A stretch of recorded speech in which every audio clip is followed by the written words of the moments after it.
there are three things that you will need to note in the translation of the possessive adjectives to Jamaican patois. First thing, its translation is pretty much similar to the translation for possessive pronouns.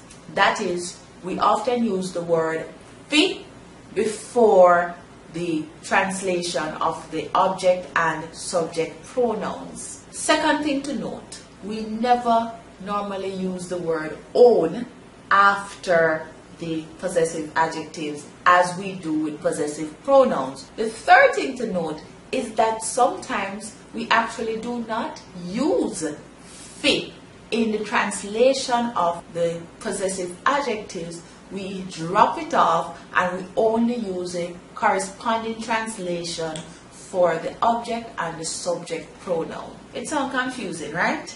Have no fear. When we get into it, you will understand better. So let's start. Fi me, me.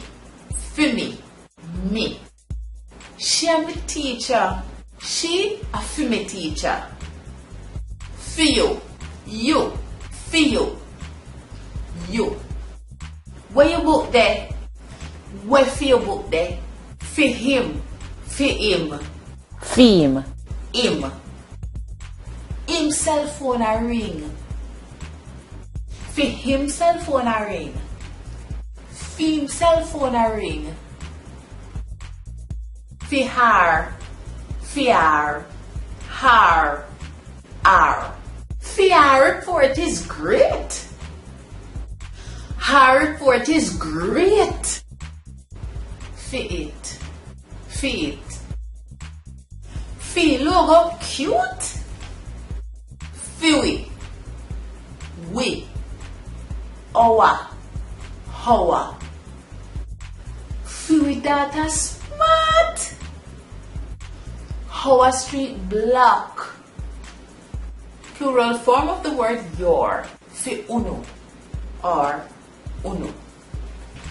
Fi uno uniform blue. Uno uniform blue. Fi them. Them. Fi them. Them. Them house new. Alright guys, give this a try. Translate these sentences into Jamaican patois using what you know.